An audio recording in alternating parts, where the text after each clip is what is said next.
Silahkan, siapa? Kemarin Hertina Ayu, apakah sekarang beliau lagi atau akan yang lain bergantian? Saya persilakan. Saya serahkan sepenuhnya kepada saudara-saudara yang 3 kelas ini. Ya, kita akan bicara untuk 100 menit. Kita mulai 10.30 tadi. Baik, ke saya persilakan. Baik, Ibu, izin memulai. Bismillahirrahmanirrahim. Assalamualaikum warahmatullahi wabarakatuh. Salam Waalaikumsalam. sejahtera bagi kita semua kepada yang terhormat Ibu Yeti Resna Yati, selaku dosen mata kuliah PBAK, juga kepada teman-teman sekalian yang hadir pada pagi hari ini. Sebelum memulai presentasi ini, perkenalkan saya Yani Chandra Tiaswati, selaku moderator yang akan membantu jalannya presentasi pada pagi hari ini. Dilanjutkan dengan adanya teman-teman dari kelompok 2, boleh di-share PPT-nya?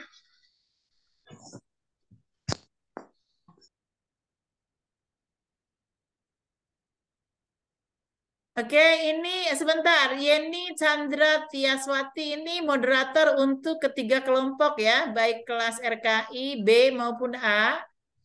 Iya, Ibu. Ya, Anda mengaturnya bagaimana? Siapa dulu yang akan presentasi? Baik, untuk kelas 2 honors, boleh di-share PPT-nya? Pertanyaan saya belum dijawab oleh moderator. Ya, siapa dulu, lanjut siapa? Anda mengaturnya bagaimana? Baik, untuk 2 honors, lalu 2 banners, lalu terakhir 2 RKI, Ibu. Kemarin AB dan RKI. Gimana kalau dibalik sekarang? RKI dulu, baru B, kemudian A. Baik, Boleh, Ibu. Yeni? Boleh, Ibu. Adil ya. Kemarin kayaknya RKI di belakang, sekarang RKI ke depan, kemudian sesudah itu kelas B, kemudian kelas A. Jadi B posisinya tetap di tengah. Saya usul saja. Silakan Yeni Chandra untuk memimpin. Baik, untuk kelas 2 RKI, boleh di-share PPT-nya?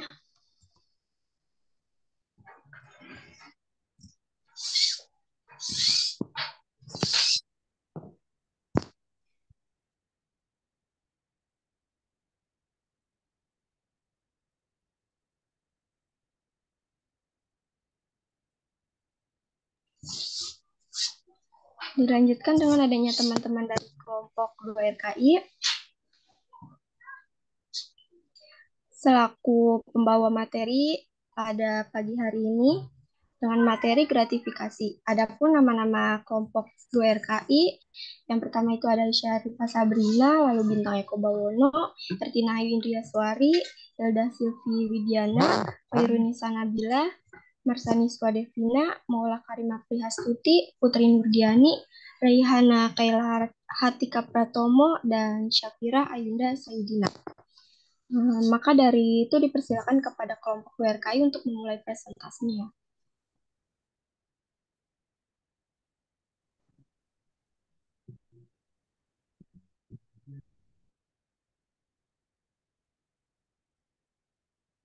Baik, yang pertama ini pengertian dari gratifikasi.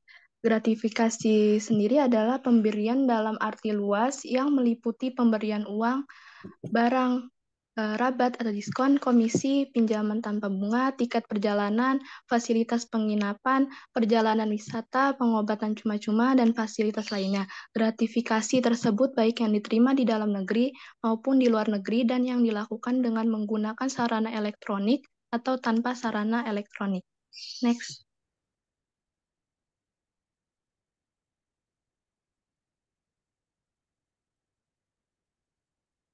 Ya, baik, saya lanjutkan. Kemudian ada sejarah dari gratifikasi ini. Biksu Buddha yang bernama Ising atau Yijing atau Zhang Wenming pada abad ke-7 mendirikan praktik ini. Pada abad ini, para pedagang dari Champa, saat ini Vietnam, Kamboja, dan Cina, datang dan mencoba membuka perdagangan dengan kerajaan Sriwijaya di Palembang. Konon ketika para pedagang dari Champa dan Cina tiba di Sumatera, mereka disambut oleh para prajurit kerajaan Sriwijaya yang fasih berbahasa Melayu, Melayu kuno dan Sangsekerta. Sedangkan para pedagang dari Champa dan Cina hanya fasih berbahasa Cina dan Sangsekerta. Ising secara singkat menyatakan dalam catatannya bahwa para saudagar akan memberikan koin perak pada para prajurit penjaga ketika mereka ingin bertemu dengan kerabat kerajaan Sriwijaya yang berurusan dengan urusan perdagangan. Hadiah itu dimaksudkan untuk memudahkan komunikasi. Namun, ketika kebiasaan memberi hadiah terus berlanjut, mereka yang berkuasa dengan sengaja mengubahnya menjadi bentuk pemerasan.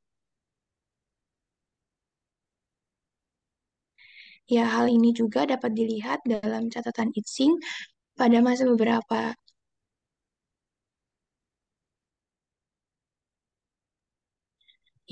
pada masa beberapa Raja Campa berperang dengan Sriwijaya, para pedagang Cina melaporkan bahwa para prajurit kerajaan di wilayah Sriwijaya tidak segan-segan meminta beberapa barang ketika para saudagar tersebut pergi. Relatif dikatakan bahwa jika mereka menolak untuk memberikan apa yang mereka minta, para prajurit akan menolak dan mereka akan masuk ke istana kerabat kerajaan tempat mereka berdagang. Terlihat juga bahwa para pedagang Arab yang tiba di wilayah Indonesia setelah sebelumnya menerima bea cukai wilayah Indonesia dari pedagang lain, seringkali memberikan uang secara tidak resmi agar mereka dapat berlabuh di pelabuhan Indonesia.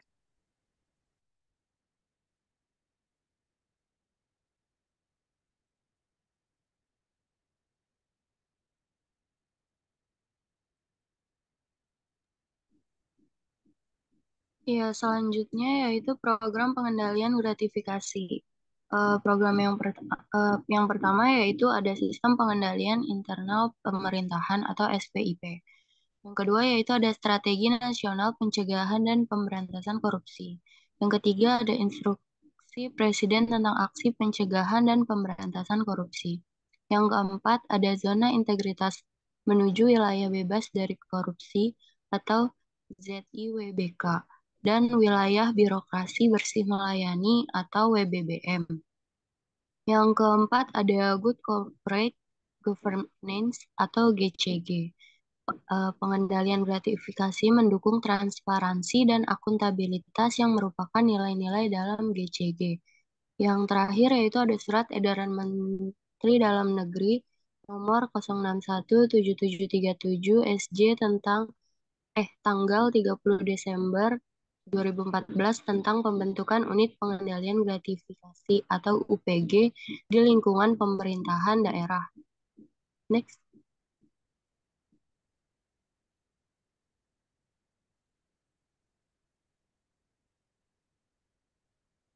Ya, yang saya ambil untuk dijelaskan yaitu yang UPG atau Unit Pengendalian Gratifikasi.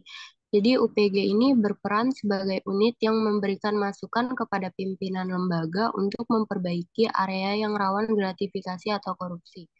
UPG ini juga dapat menjadi perpanjangan tangan KPK dalam hal Pusat Informasi Gratifikasi. Jadi tugas-tugas UPG ini yaitu mempersiapkan perangkat aturan untuk mendukung penerapan pengendalian gratifikasi, menerima, menganalisa, dan mengadministrasikan laporan penerimaan dan penolakan gratifikasi.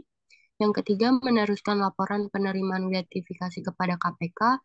Yang keempat, melaporkan rekapitulasi laporan gratifikasi secara periodik kepada KPK. Yang kelima, menyampaikan hasil pengelolaan laporan gratifikasi dan usulan kebijakan pengendalian gratifikasi kepada instansi. Yang keenam, yaitu melakukan sosialisasi aturan gratifikasi kepada pihak internal dan eksternal instansi.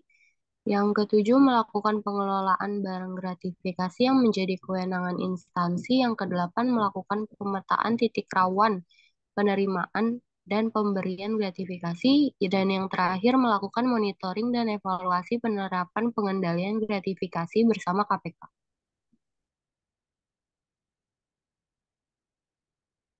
Iya, selanjutnya ada kultur gratifikasi. Next. Iya, Kultur gratifikasi. Nah, kultur ini yang dimaksud adalah budaya ya. Nah, budaya bangsa Indonesia sejak dulu itu sudah secara turun-temurun telah berjalan suatu kebiasaan yaitu tolong-menolong atau saling membantu dalam kehidupan masyarakat. Nah, ini bisa melalui berbagai banyak cara ya. Salah satunya adalah memberi dan menerima sesuatu. Nah, Ya, tidak terbatas dalam hal material. Nah, ditolong karena tidak karena ada di permintaan atau untuk ditolong ataupun dibantu bukan karena ada permintaan untuk dibantu, tapi karena didasarkan adanya kesadaran individu yang hidup bergaul atau berinteraksi bahwa hidup tidak dapat berdiri sendiri, melainkan hidup di tengah masyarakat lainnya. Nah, kesadaran saling tolong menolong ini itu merupakan kebiasaan yang diikuti dari dan yang dilakukan oleh masyarakat sebelumnya. Dan hal itu merupakan suatu hal yang baik karena tolong menolong itu dapat saling membantu orang-orang yang kesusahan. Tetapi dalam kenyataannya sekarang ini banyak disalahgunakan, yaitu dengan budaya pemberian ini salah gunakan dengan adanya pemberian tersebut terdapat harapan dari si pemberi yang melakukan gratifikasi untuk dapat mempengaruhi penyelenggara negara dalam pengambilan keputusan yang berkaitan dengan tujuan untuk mempengaruhi dengan tujuan untuk menyelewengi pengambilan keputusan yang berkaitan dengan tugas dan kewenangannya. Lalu, hal tersebut mengakibatkan gratifikasi yang mana dalam buku pedoman pengendalian gratifikasi yang diterbitkan oleh KPK pada tahun 2015 bahwa gratifikasi dianggap sebagai akar korupsi. Oleh karena itu, praktik gratifikasi ini harus diberantas. Oke, di next.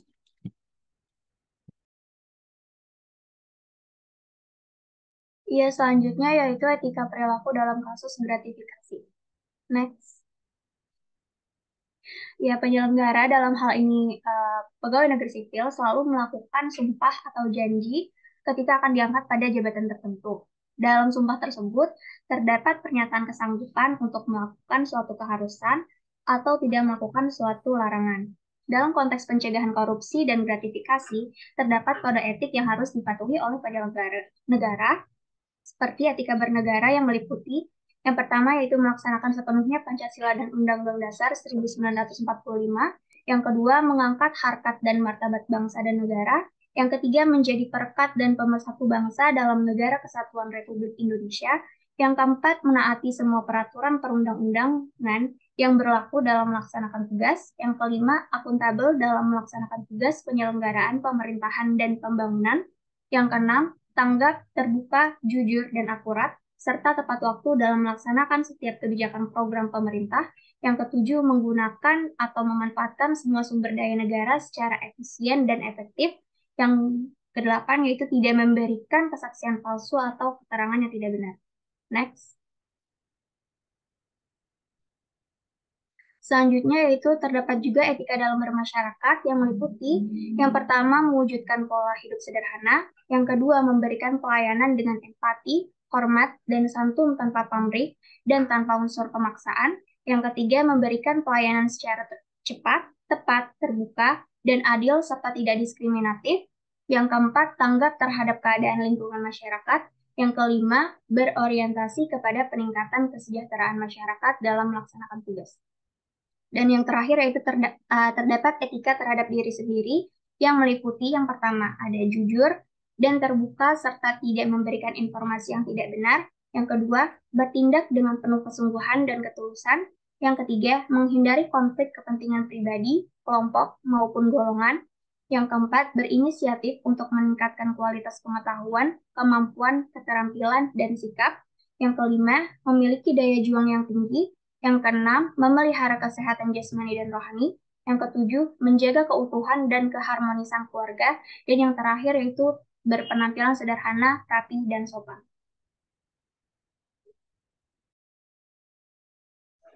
Selanjutnya, peran serta masyarakat dalam mengendalikan dan mencegah gratifikasi. Next.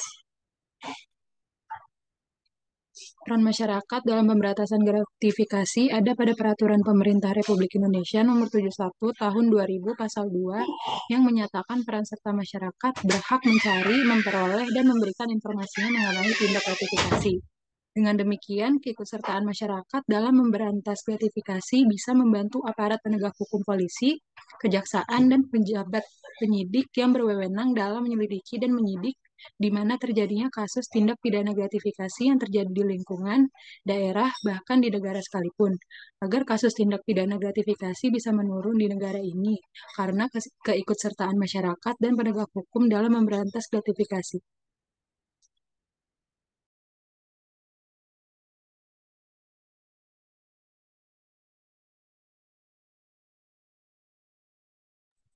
Ya, baik. Selanjutnya perlindungan pelapor.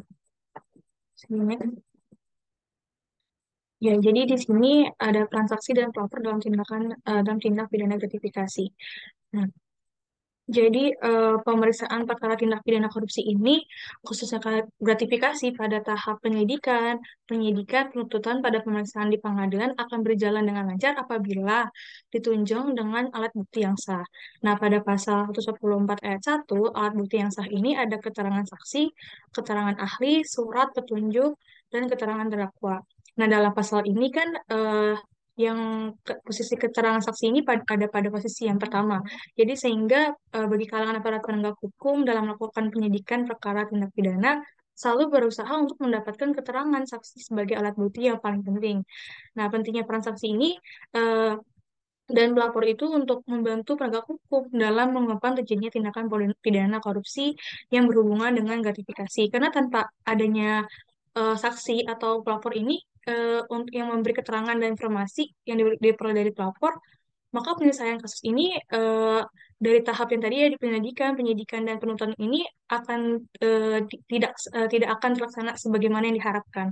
Itu hal itu tentunya bakal merugikan. Lalu bisa di next. Ya, di sini ada perlindungan hukum terhadap saksi dan pelapor. Ya, jadi eh, kenyataannya kan menurut kenyataan ini untuk memperoleh keterangan saksi dan informasi dari pelapor itu sulit gitu. Kita mendapatkannya sulit untuk menghadirkan saksi dalam pemeriksaan perkara pidana akibat adanya ancaman, baik fisik maupun psikisnya oleh pihak-pihak yang tidak menginginkan saksi dan pelapor untuk melakukan tindakan pidana. Nah, hal ini makanya mendorong diberlakukannya Undang-Undang Perlindungan Saksi dan Korban. Awalnya ini Undang-Undang Nomor 13 Tahun 2006, lalu ada perubahan jadi Nomor 31 Tahun 2014. Pada pasal 1 ayat 5 atau angka 5 ini Lembaga Perlindungan Saksi dan Korban yang selanjutnya disingkat LPSK adalah lembaga yang bertugas dan berwenang untuk memberikan perlindungan dan hal-hal lain kepada saksi dan atau korban sebagaimana diatur dalam undang-undang ini. Jadi lembaga ini yang memberikan perlindungan kepada pelapor kayak gitu. Lalu pada pasal 1 angka 8 atau ayat 8, perlindungan adalah segala upaya pemenuhan hak dan pemberian bantuan untuk memberikan rasa aman kepada saksi dan atau korban yang wajib dilaksanakan oleh LPSK. Jadi LPSK itu yang lembaga yang untuk memberikan perlindungan pada pelapor dengan ketentuan undang-undang ini. Lalu bisa di next. Ya, jadi pada pasal 5 ayat 1, seorang saksi ini juga ada haknya ya. Seorang saksi ini berhak memperoleh perlindungan atas keamanan pribadi, keluarga, dan harta bendanya, serta bebas dari ancaman yang berkenaan dengan kesaksian yang akan, sedang, atau telah diberikannya. Lalu ikut serta dalam proses memilih dan menentukan bentuk perlindungan dan dukungan keamanan. Lalu memberikan keterangan tanpa tekanan, mendapatkan penerjemah, bebas dari pertanyaan yang menjerat, mendapat informasi mengenai perkembangan kasus, lalu mendapat informasi mengenai putusan pengadilan, mendapat informasi dalam hal terpidana dan dibebaskan, dirahasiakan juga identitasnya, lalu mendapatkan identitas baru. Jadi selain dirahasiakan identitasnya, dia juga mendapatkan identitas baru, lalu mendapat tempat kediaman sementara, mendapat tempat kediaman baru, memperoleh penggantian biaya transportasi sesuai dengan kebutuhan, mendapat nasihat hukum, memperoleh bantuan biaya hidup sementara sampai batas waktu perlindungan berakhir, dan atau mendapat pendampingan. Bisa di next. Nah, dilanjut lagi pada pasal 5 ayat 2, hak yang tadi itu sebagaimana dimaksudkan pada ayat 1 diberikan pada saksi dan atau korban tindak pidana dalam kasus tertentu sesuai dengan keputusan LPSK. Lalu pada pasal 5 ayat 3-nya, selain kepada saksi dan atau korban, hak yang diberikan dalam kasus tertentu sebagaimana dimaksudkan pada ayat kedua dapat diberikan pada saksi, pelapor, saksi pelaku, pelapor, dan ahli, termasuk pula orang yang dapat memberikan keterangan yang berhubungan dengan suatu perkara pidana, meskipun tidak ia dengar sendiri, tidak ia lihat sendiri, dan tidak ia alami sendiri, sepanjang keterangan orang itu berhubungan dengan tindak pidana. Lalu pada pasal 8 ayat 1, perlindungan terhadap saksi dan atau korban sebagaimana dimaksud dalam pasal 5 diberikan sejak tahap penyelidikan dimulai dan berakhir sesuai dengan ketentuan sebagaimana diatur dalam undang-undang ini. Jadi saksi ini mendapat perlindungan oleh LPSK ini sejak tahap penyelidikan ya, dimulai dan berakhir sesuai dengan ketentuan sebagaimana diatur dalam undang-undang. Lalu bisa di next.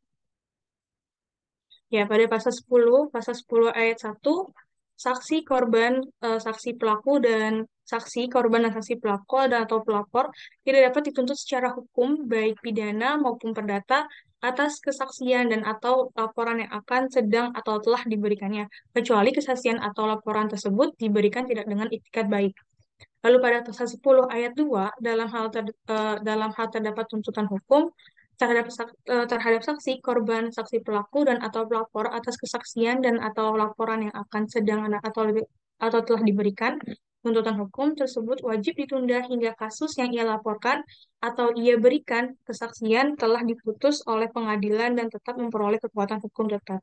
Jadi, pada saksi atau saksi korban pelaku ini, dia dia itu misalnya tuntutan itu ditunda gitu, ditunda hingga kasusnya yang ia laporkan atau ia berikan kesaksiannya ini telah diputuskan oleh pengadilan gitu. Saya di next.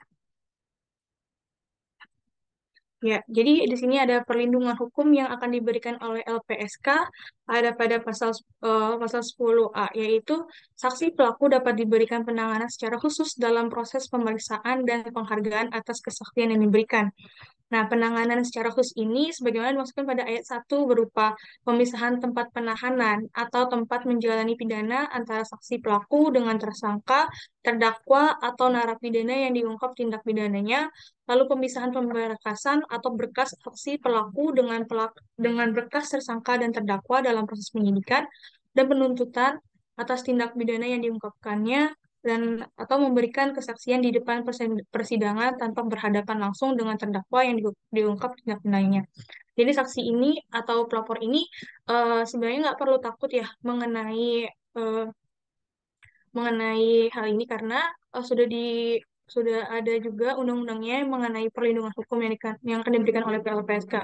Jadi banyak dari saksi atau pelapor ini yang mendapat ancaman, mendapat penanganan, maka adanya pasal 10A ini. Jadi saksi ini gak perlu takut gitu karena pemisahan ya di sini ada pemisahan tempat penahanan atau tempat menjalani pidana, lalu juga pemisahan pemberkasan antara bekas saksi pelaku gitu, lalu juga memberikan kesaksian di depan persidangan tanpa berhadapan langsung dengan terdakwa.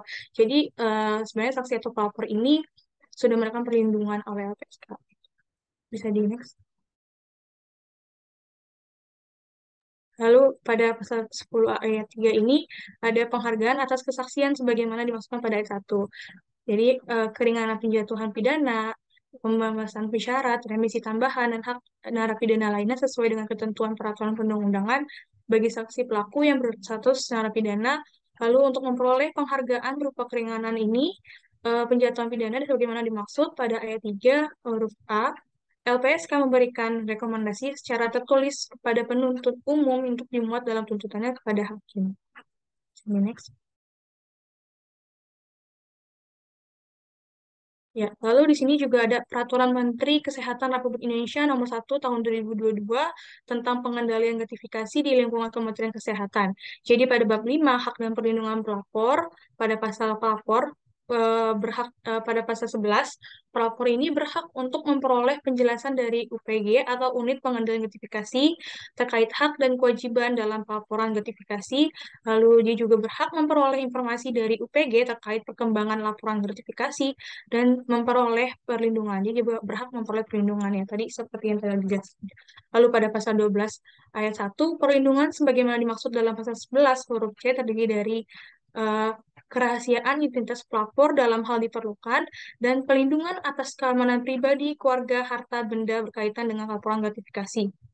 Jadi di sini dia dilindungi ya kerahasiaan identitas seperti yang dijelaskan pada pasal 5. Lalu perlindungan sebagaimana dimaksudkan pada ayat 1 itu berdasarkan permohonan pelapor dan dilaksanakan sesuai dengan ketentuan peraturan perundang-undangan. Lalu pada ayat 3-nya dalam melaksanakan perlindungan sebagaimana dimaksud pada ayat 1 huruf B, UPG berkoordinasi dengan instansi terkait. Jadi next. Ya, di sini juga ada pasal 15 Undang-Undang Republik Indonesia tahun nomor 30 tahun 2002 tentang Komisi Pemberantasan Tindak Pidana Korupsi. Jadi di sini Komisi Pemberantasan Korupsi berkewajiban memberikan perlindungan terhadap saksi atau pelapor yang menyampaikan pelaporan ataupun memberikan keterangan mengenai terjadinya tindak pidana korupsi. Jadi selain si LPSK ini, KPK juga berkewajiban memberikan perlindungan terhadap saksi atau pelapor. Lalu pada pasal 41 Undang-Undang Nomor 31 tahun 1999 tentang pemberantasan tindak pidana korupsi, bahwa masyarakat dapat diberikan perlindungan hukum yang berperan serta membantu upaya pencegahan dan pemberantasan tindak pidana korupsi. Bentuk peran serta tersebut adalah menjadi saksi atau pelapor. Jadi,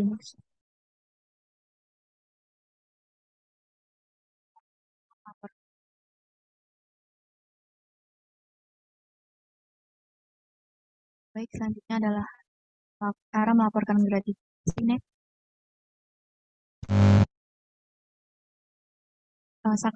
Sanksi yang diberikan kepada penerima terdapat dalam nomor 20 tahun pasal 12 ayat 2 bahwa pegawai negeri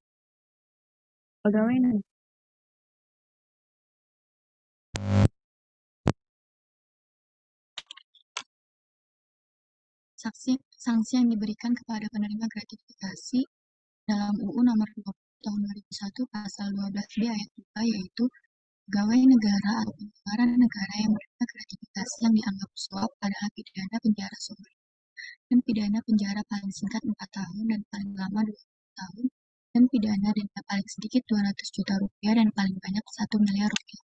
Next.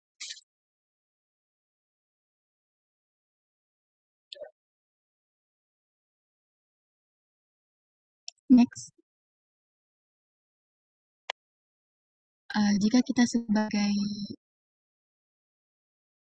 pegawai negeri atau penyelenggara negara menerima gratifikasi, maka dapat melaporkannya kepada KPK dengan cara mengisi formulir laporan penerimaan gratifikasi yang dapat diunduh pada tautan www.kpk.id/layanan publik/gratifikasi/formulir gratifikasi. Nah, formulir laporan gratifikasi dapat diserahkan pada KPK dengan cara yaitu yang pertama adalah penyerahan langsung atau melalui surat ke alamat Jalan Kuningan Persada Kaf 4 Setiabudi, Jakarta Selatan dengan kode pos 129. Yang kedua adalah melalui pengendalian gratifikasi UPG di instansi.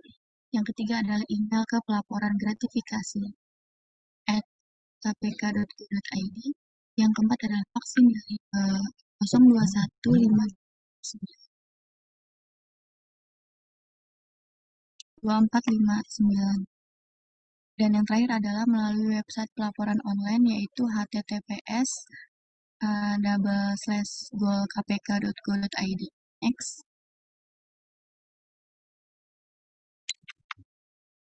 Next.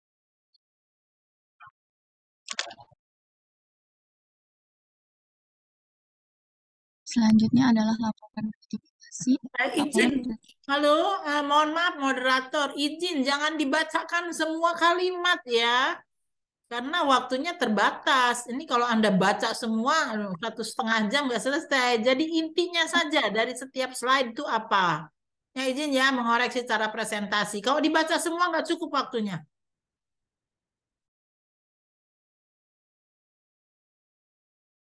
Baik, next.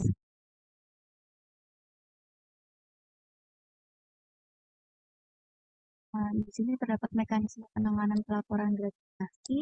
Yang pertama adalah penerima gratifikasi atau pelapor itu mengisi formulir yang disampaikan dapat melalui langsung chat, melalui email, proximity, surat, dan web online. Bisa disampaikan melalui UPG paling lambat 7 hari setelah gratifikasi atau disampaikan oleh kepada KPK 30 paling lambat 30 hari setelah gratifikasi. Proses penetapan status gratifikasi apabila melalui gratifikasi yaitu pertama adalah verifikasi kelengkapan review dokumen, yaitu rekapitulasi laporan dan review dan hasil analisis atas rekapitulasi laporan dan review. Lalu apabila disampaikan langsung kepada KPK, yang pertama adalah verifikasi kelengkapan, analisis dan penetapan status, dan yang ketiga adalah permintaan data dan keterangan. Lalu ditetapkan SK penetapan gratifikasi. SK diserahkan kepada pelapor 7 hari kerja setelah ditetapkan. Lalu apabila telah ditetapkan status barang gratifikasinya, maka akan dimasukkan ke dalam berkas berdasarkan sumber web UPG jelaskan bahwa KPK memiliki nomor rekening khusus untuk mendapatkan gratifikasi berkas negara. Next.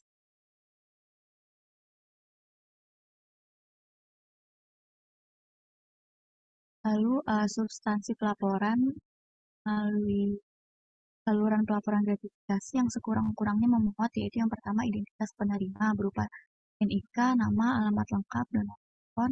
Yang kedua informasi pemberi gratifikasi. Yang ketiga jabatan.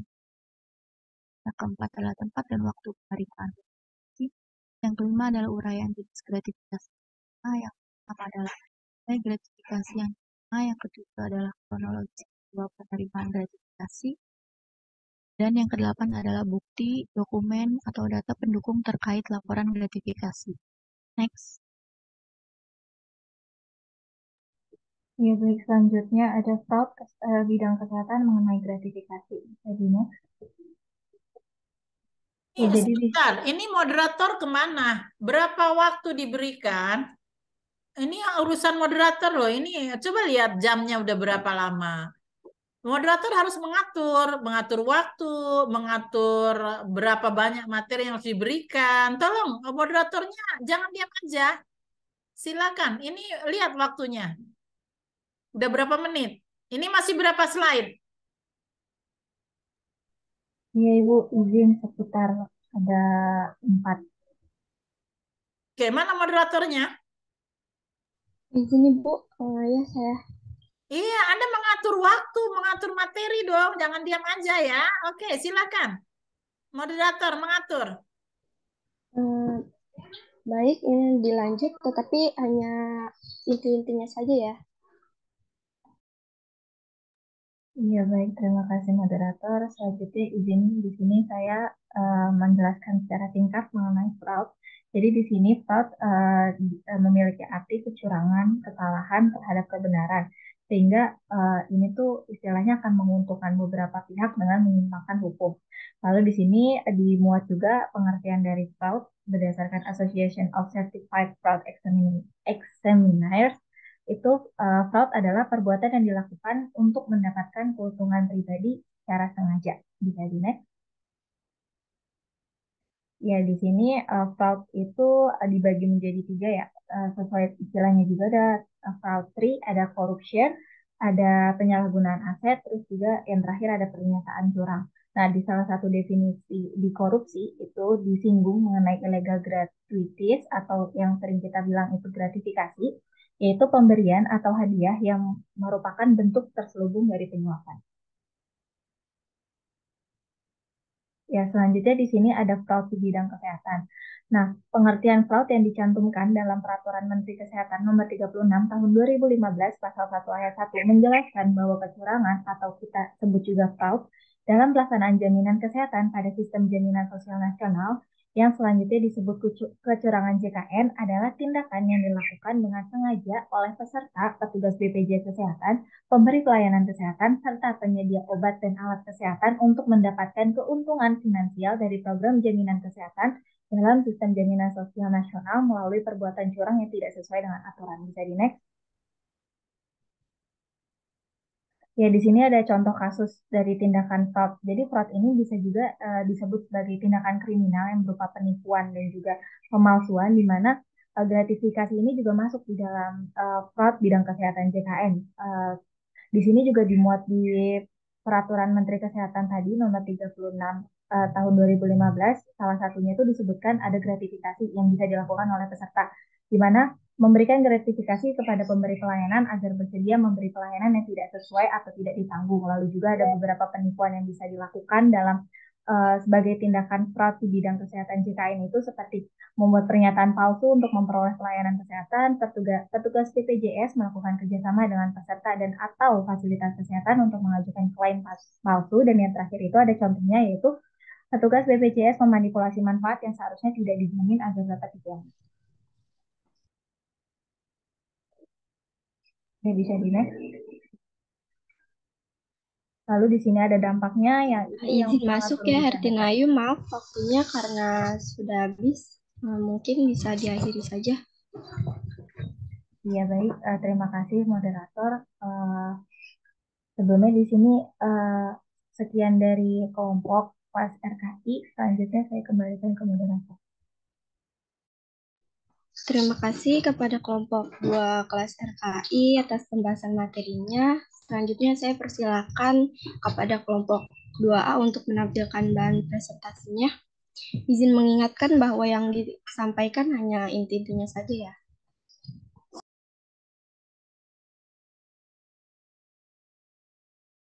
Iya, mohon maaf, moderator izin masuk. Yang presentasi terlebih dahulu berarti kelas 2A baru kelas 2B ya? Mohon maaf, 2B terlebih dahulu ya. Oke, baik.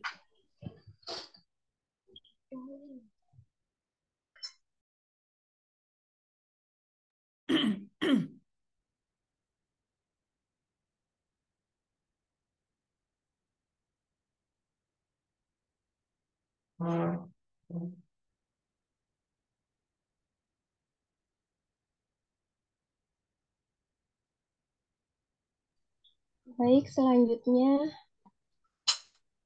pemaparan materi dari kelompok 2B dengan nama kelompok Aidatul Fitria, Anissa Nurmulia, Tika Sarmanda, Erika Oktaviani, Laili Fidayuni, Monika Salomita, Nibi Dalila, Rival Fauzan, Farisa Aliani, dan Winda Astari. Untuk kelompok dipersilakan untuk pemaparan materinya.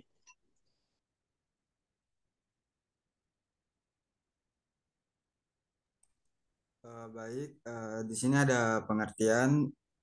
Next. Pengertian gratifikasi ini dapat dilihat sebagaimana penjelasan dari pasal 12B ayat 1 Undang-Undang Nomor 20 Tahun 2001. Berbunyi setiap gratifikasi kepada pegawai negeri atau penyelenggara negara dianggap pemberi suap apabila berhubungan dengan jabatannya dan berlawanan dengan kewajiban atau tugasnya. Jadi gratifikasi menurut penjelasan ayat ini meliputi pemberian uang, barang, rabat atau diskon, komisi, pinjaman tanpa bunga, tiket perjalanan, fasilitas penginapan, perjalanan wisata, pengobatan cuma-cuma, dan fasilitas lainnya. Gratifikasi ini baik yang diterima di dalam negeri maupun di luar negeri dan yang dilakukan dengan menggunakan sarana elektronik atau tanpa sarana elektronik. Selanjutnya.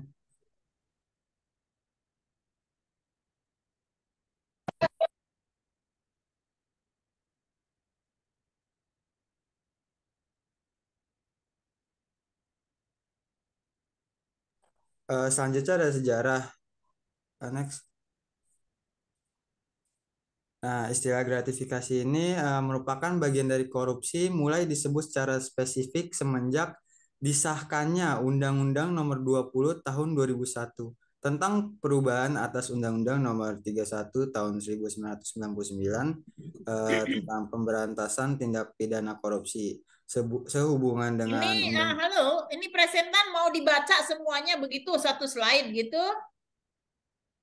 Aduh, intinya aja apa sih sejarahnya gitu. Kalau kamu baca semua ini kita sampai sore nih. Seperti tadi, jangan dibaca semua, tolong ya. Oke, intinya apa sejarahnya?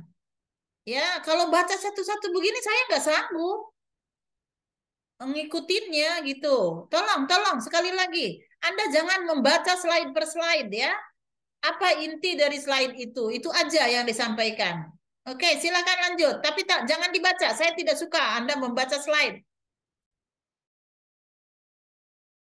Baik Ibu, jadi gratifikasi ini mulai disebut secara spesifik ini semenjak disahkannya Undang-Undang Nomor 20 Tahun 2001 tentang perubahan atas Undang-Undang Nomor 31 Tahun 1999 tentang pemberantasan tindak korupsi. Jadi sehubungan dengan Undang-Undang Nomor 20 Tahun 2001 ini dirubah kembali sebagaimana UU Nomor 30 Tahun 2002 tentang Komisi Pemberantasan Tindak Pidana Korupsi. Tahun 20 Undang-Undang Nomor 20 Tahun 2001 ini diubah menjadi UU Nomor 30 Tahun 2022. Nah, setelah itu ada pengganti Undang-Undang Nomor 1 Tahun 2015 tentang perubahan atas UU Nomor 30 Tahun 2002 tentang Komisi Pemberantasan Tindak Pidana Korupsi. Dan setelah itu dirubah kembali menjadi Undang-Undang Nomor 19 Tahun 2019 tentang perubahan kedua atas Undang-Undang Nomor 30 Tahun 2002 tentang Komisi Pemberantasan Tindak Pidana Korupsi. Selanjutnya. Ya, selanjutnya ada program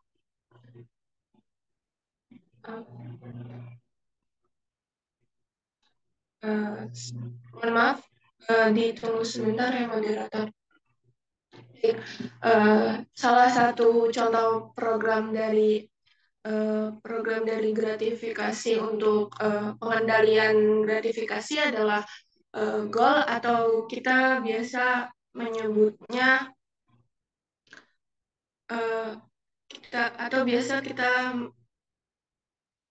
biasa kita menyebutnya aplikasi gratifikasi online.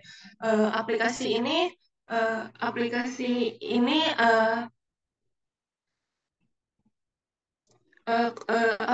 kalau KPK mengembangkan program pengendalian gratifikasi salah satu caranya yaitu melalui aplikasi gratifikasi online ini, sebuah aplikasi pelaporan gratifikasi dan PANRB atau Kementerian Pendayaan Gunaan Aparatur Negara dan Reformasi Birokrasi itu sangat mendukung adanya aplikasi tersebut. Aparatur sipil negara atau ASN dan pejabat negara tinggal dimudahkan dalam melaporkan penerimaan gratifikasi. Masyarakat maupun aparatur sipil negara itu ingin melaporkan terlebih dahulu mendaftarkan diri sebagai pengguna aplikasi Goal ini. Selanjutnya, pelapor memasukkan data laporan dan dokumen pendukung, kemudian mengirimkannya kepada KPK melalui aplikasi ini. Laporan gratifikasi akan diproses KPK dalam waktu 30 hari ya.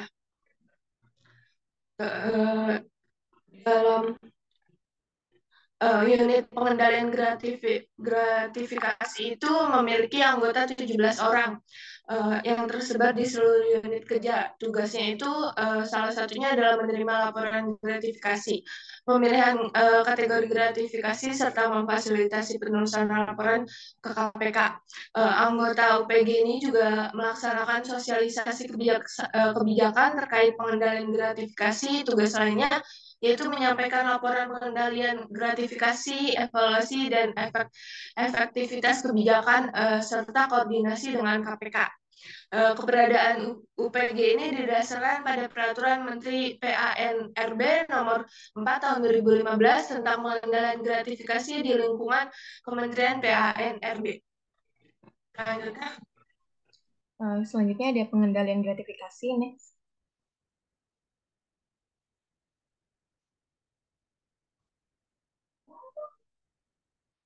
Bisa di next.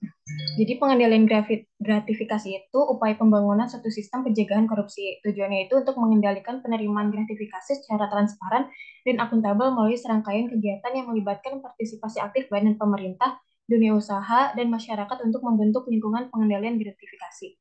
Next.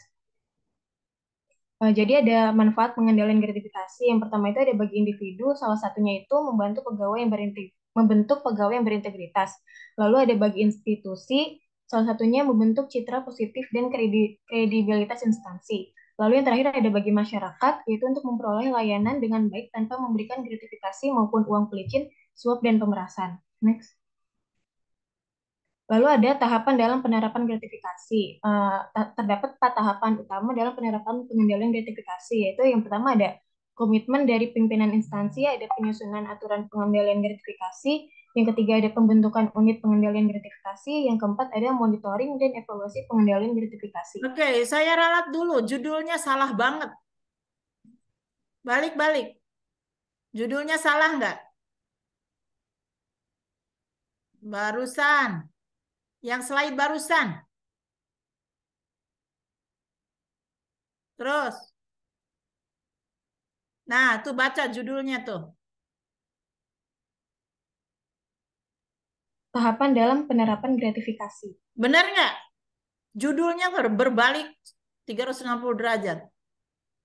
Harusnya apa? Kamu nggak hati-hati dengan judul. Itu artinya lain banget. Harusnya apa? Baca tuh yang di bawahnya tulisannya. Terdapat 4 tahapan utama dalam penerapan pengendalian gratifikasi. Beda nggak dengan judulnya? Iya beda, Bu. Kurang pengendalian. Nah, itu kata kunci loh itu.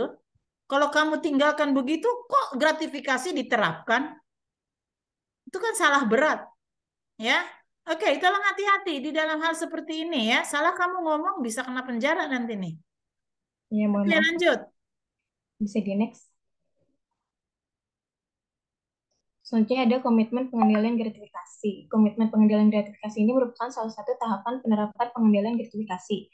Bentuknya itu berupa pernyataan resmi pimpinan instansi secara tertulis untuk menerapkan pengendalian gratifikasi tersebut. Next. Lalu ada isi komitmen pengendalian gratifikasi. Yang pertama itu ada tidak menawarkan atau memberikan suap. Lalu ada tidak menerima gratifikasi yang dianggap suap dalam bentuk apapun terkait dengan pelaksanaan tugas pokok dan fungsinya. Lalu ada menerapkan dan melaksanakan fungsi pengendalian gratifikasi termasuk melalui pembentukan unit pengendali gratifikasi. Lalu ada menyediakan sumber daya yang diperlukan dalam pelaksanaan pengendalian gratifikasi. Lalu ada menjaga kerahasiaan data pelapor dan memberikan jaminan perlindungan bagi pelapor. Dan terakhir ada mengupayakan pencegahan korupsi dan atau gratifikasi yang dianggap suap di lingkungannya. Next. Lalu ada aturan pengendalian gratifikasi. Aturan ini diperlukan untuk memberikan ketentuan yang jelas tentang gratifikasi yang tidak wajib dilakukan. Dasar pembentukan UPG ini memudahkan prosedur pelaporan serta perlindungan hukum bagi pimpinan dan pegawai di instansi yang menerapkan pengendalian gratifikasi. Next. Aturan pengendalian gratifikasi ini memuat hal seperti yang pertama ada prinsip dasar pengendalian gratifikasi, lalu ada jenis-jenis gratifikasi yang wajib dilaporkan, ada jenis-jenis gratifikasi yang tidak wajib dilaporkan, ada mekanisme dan tata cara pelaporan gratifikasi, dan ada unit pengendalian gratifikasi. Next. Selanjutnya ada perlindungan bagi pelapor, ada penghargaan dan sanksi, dan terakhir ada penyediaan sumber daya yang dibutuhkan. Next. kultur atau budaya. Next. Budaya anti gratifikasi adalah suatu cara hidup di masyarakat untuk tidak memberikan dan tidak menerima gratifikasi sehubungan dengan jabatan, tugas, atau kewenangan seseorang. Next. Budaya anti gratifikasi terbentuk dari 5 sinergi komponen yang terdiri dari yang pertama pegawai negeri dan penyelenggara negara, yang kedua lembaga pemerintah, yang ketiga masyarakat, yang keempat pihak swasta, yang kelima organisasi masyarakat sipil. Budaya anti gratifikasi dapat diwujudkan dengan cara yang pertama meningkatkan pemahaman pegawai negeri dan penyelenggara negara agar tidak menerima gratifikasi terkait jabatan, tugas, atau kewenangannya. Yang kedua, mendorong lembaga pemerintah menciptakan lingkungan yang bersih dan dari gratifikasi dengan cara menerapkan pengendalian gratifikasi. Yang ketiga, memberikan pemahaman kepada masyarakat untuk tidak memberi gratifikasi kepada pegawai negeri dan penyelenggara negara. Keempat, mengajak pihak swasta untuk melakukan praktik bisnis yang bersih dari gratifikasi, suap, dan uang pelicin. Yang kelima, mendorong organisasi masyarakat sipil untuk mengawasi pelayanan publik sehingga bebas dari praktik gratifikasi dan pungutan liar. Next. Izin masuk ya, izin mengingatkan bahwa waktunya sisa 5 menit lagi ya. Iya, baik, moderator. Selanjutnya etika perilaku. Etika perilaku gratifikasi ini meliputi etika anti korupsi, ketidakjujuran, ketidakadilan, ketidakbertanggungjawaban, egoisme, dan nalar etos kerja. Lalu contoh perilaku gratifikasi yang dilarang yaitu contohnya seperti pemberian hadiah untuk tugas layanan. Padahal melayani tugas dengan baik termasuk kewajiban pegawai negeri.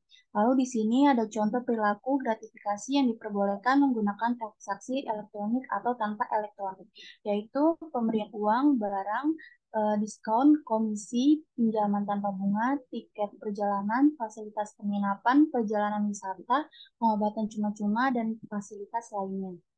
Next.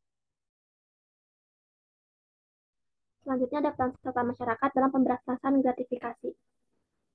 Berdasarkan pasal 16 Undang-Undang Nomor 16 Tahun 2002 tentang KPK, setiap pegawai negeri atau penyelenggara negara yang menerima gratifikasi wajib melaporkan kepada KPK dengan tata cara.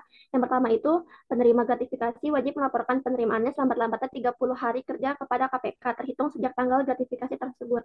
Selanjutnya, laporan disampaikan secara tertulis dengan mengisi formulir. Nah, formulir ini tuh sekurang-kurangnya memuat nama dan alamat lengkap penerima dan pemberi gratifikasi, jabatan pegawai negara atau penyelenggara negara. Selanjutnya ada tempat dan waktu penerima gratifikasi, uraian jenis gratifikasi yang diterima, dan nilai gratifikasi yang diterima. Formulir ini tuh didapatkan di kantor KPK. Next. Ya, jadi selanjutnya teman-teman, kami di sini tentang bagaimana peran serta masyarakat dalam upaya pencegahan dan pemberantasan gratifikasi ini kami mengambil dari peraturan pemerintah yang memang sudah tertulis, yaitu di Peraturan Pemerintah Republik Indonesia Nomor 71 Tahun 2000 tentang bagaimana tata cara pelaksanaan peran serta masyarakat dan pemberian penghargaan, yaitu dalam pencegahan dan pemberantasan tindak pidana korupsi yang salah satunya ini yaitu gratifikasi. Jadi di sini itu kami mengambil 2 bab, yaitu bab 2 dan bab 3. Bab 2 di sini itu tentang bagaimana hak dan tanggung jawab masyarakat. Bisa dibaca sendiri ya teman-teman. Jadi intinya melalui peraturan ini itu pemerintah ingin mengajak masyarakat untuk turut membantu supaya tindak pidana korupsi ini bisa diberantas seperti itu. Nah, peran serta masyarakat itu yang diatur dalam perundang-undangan ini salah satunya yaitu ada di pasal 2 ayat 1, yaitu dengan jadi masyarakat berhak mencari, memperoleh, dan memberikan informasi adanya dugaan telah terjadi tindak pidana korupsi, serta menyampaikan saran dan pendapat kepada penegak hukum dan atau komisi dengan perkara tindak pidana korupsi. Selain itu, masyarakat juga didorong untuk menyampaikan saran dan pendapatnya. Jadi, penyampaian informasi, saran dan pendapat atau permintaan informasi ini harus dilakukan secara bertanggung jawab. Jadi kita juga punya alurnya ya, nggak cuma menyampaikan secara begitu saja, tapi ada peraturannya, yaitu secara bertanggung jawab sesuai dengan ketentuan peraturan perundang-undangan yang berlaku dan juga sesuai dengan norma agama, kesusilaan, dan kesopanan. Selanjutnya, Kalau dari pasal 3 ini lebih mengatur tentang seperti yang dijelaskan sebelumnya, yaitu bagaimana cara masyarakat untuk melaporkan adanya tindak pidana korupsi, yaitu si gratifikasi ini. Jadi kalau di pasal 3 ini, pada ayat 1 itu disampaikan untuk informasi, saran atau pendapat dari masyarakat itu harus disampaikan secara tertulis dan harus disertai yang pertama ada data mengenai nama dan alamat pelapor, pimpinan organisasi masyarakat atau pimpinan lembaga swadaya masyarakat dengan melampirkan fotokopi kartu tanda penduduk atau identitas diri lainnya, dan juga harus ada keterangan mengenai dugaan pelaku tindak pidana korupsi yang dilengkapi dengan bukti permulaan. Itu jadi setiap informasinya ini juga nanti harus diklarifikasi gitu dengan bagaimana bukti-buktinya. Mungkin bisa ke slide berikutnya ya. Kemudian untuk bab 3-nya ini itu tercantum tentang bagaimana pemberian penghargaannya. Jadi selain kita bisa menyampaikan laporan tentang adanya tindak pidana korupsi atau gratifikasi ini, dan juga kan kita akan dilindungi ya dengan undang-undang yang berlaku. Dan selain kita dilindungi itu, kita juga berhak untuk mendapatkan penghargaan nih dari pemerintah. Jadi selain hak-hak kita dilindungi, itu nanti akan ditindaklanjuti dalam penyelidikan, dan atas peran serta kita juga akan mendapat penghargaan dari pemerintah sebagaimana yang sudah tertulis di pasal 7 dan pasal 9. Jadi untuk setiap orang, organisasi masyarakat, lembaga swadaya masyarakat yang telah berjasa dalam usaha membantu upaya pencegahan atau pemberantasan tindak pidana korupsi berhak mendapatkan penghargaan, jadi berupa piagam atau premi. Dan juga pada pasal 9 disebutkan besar preminya itu yang dimaksud pada pasal 7 ayat 2 itu ditetapkannya paling banyak sebesar 20 atau 2 per mil dari nilai kerugian keuangan negara yang sudah dikembalikan, seperti itu. Izin masuk, mohon maaf waktunya sudah habis ya untuk kelas B.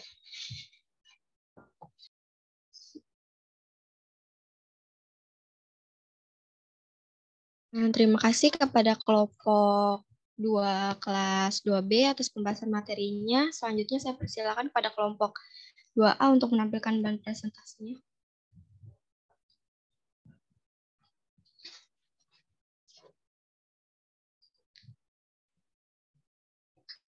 Baik, untuk anggota kelompok 2 Aners itu ada Adinda Cahaya Mutiara, Clarissa Putri Devira, Dea Wisma Linda, Fadwa Firdayanti, Gali Trinidad, Dian Sartika, Ibtisam Putri Tasmin, Najwa Viva, Ratu Fatima, Vini Sarwatul Mufida, Vanessa Amalia. Saya langsung dipaparkan materinya.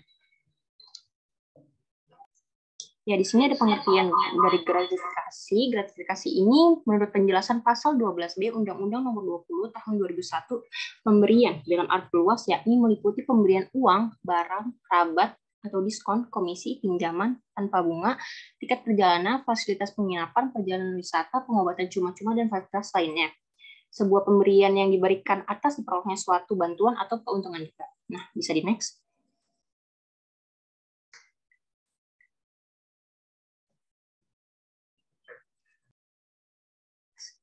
Ya, gratifikasi di Indonesia ini dikelompokkan menjadi 2 kategori penerimaan gratifikasi, yaitu yang pertama yang dianggap sebagai suap, apabila hal-hal yang diberikan kepada pegawai negeri atau pejabat negara yang dianggap tidak sesuai dengan kode etiknya, dan penerimaan gratifikasi tersebut berlawanan dengan kewajiban atau tugas dari penyelenggara negara. Nah, gratifikasi yang tidak dianggap sebagai suap ini jika hal yang diberikan kepada pegawai atau pejabat tidak berhubungan dengan jabatan dan tidak bertentangan dengan kewajiban atau tugas penerima gratifikasi. Bisa di next.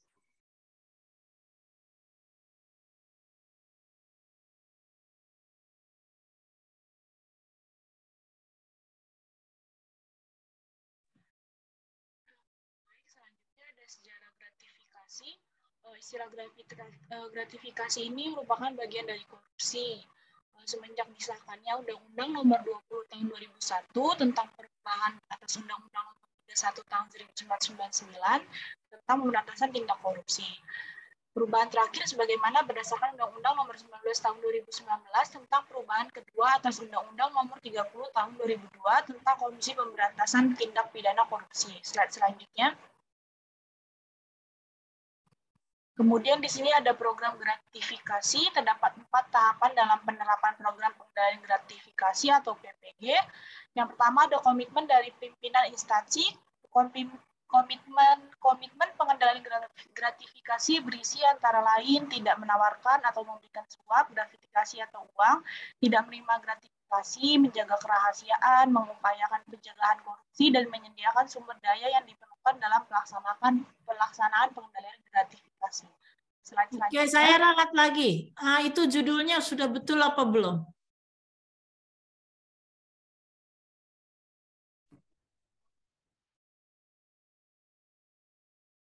Halo? Judulnya sudah betul atau belum? Izin Ibu, masih kurang betul. Nah, kurangnya fatal enggak? Fatal, Ibu. Fatal. Hati-hati ya, ini sudah dua kali seperti ini. Tolong jangan terburu-buru karena salah membuat judul tuh isinya salah. Masa gratifikasi di program? Ya, tolong dibetulkan. Baik, Ibu. Selanjutnya.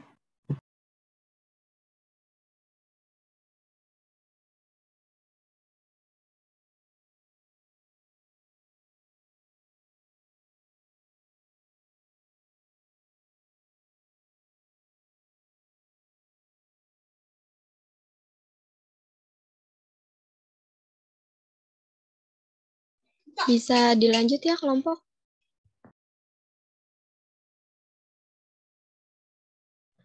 Selanjutnya ada penyusunan aturan pengendalian gratifikasi.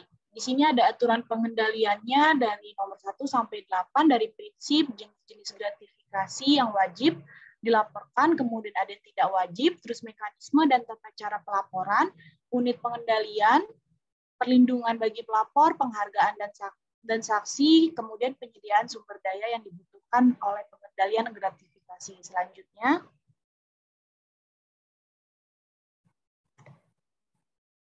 3. Pembentukan unit pengendalian gratifikasi atau UPG berperan sebagai motor penggerak kegiatan pengendalian gratifikasi. Kemudian yang keempat, monitoring dan evaluasi pengendalian gratifikasi. Kegiatan monitoring ini dilakukan oleh unit pengendalian gratifikasi, kemudian dengan Komisi Pemberantasan Korupsi atau KPK. Boleh selanjutnya?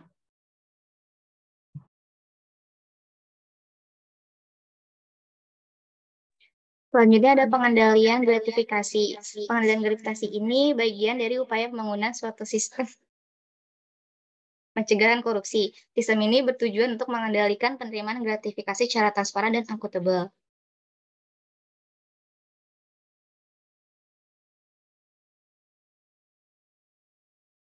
Selanjutnya, manfaat dalam pelaksanaan pengendalian gratifikasi ini yang pertama bagi individu, yaitu membentuk pegawai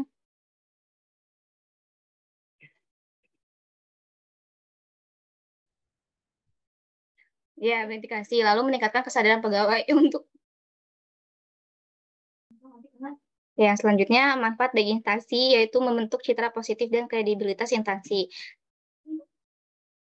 Dan manfaat bagi masyarakat memperoleh layanan dengan baik tanpa memberikan gratifikasi maupun uang pelicin, suap, dan pemerasan. Next. Selanjutnya di sini ada komitmen pengendalian gratifikasi yang berisi antara lain yang pertama tidak menawarkan atau memberikan suap gratifikasi atau uang pelicin, yang kedua tidak menerima gratifikasi, ketiga menerapkan dan melaksanakan fungsi pengendalian gratifikasi, keempat menyediakan sumber daya yang diperlukan, kelima menjaga kerahasiaan data pelapor serta memberikannya jaminan, dan yang terakhir mengupayakan pencegahan korupsi atau gratifikasi tersebut. Selanjutnya. Selanjutnya di sini ada fungsi pelaksana pengendalian gratifikasi. Yang pertama, mengadministrasikan laporan penerimaan, penolakan, dan pemberian gratifikasi. Yang kedua, menyalurkannya kepada KPK. Dan yang ketiga, menyampaikan hasil pengelolaan laporan gratifikasi tersebut kepada pimpinan. Dan yang terakhir, mengkoordinasikan kegiatan diseminasi aturan etika gratifikasi kepada pihak internal dan pihak eksternal instansi. Selanjutnya.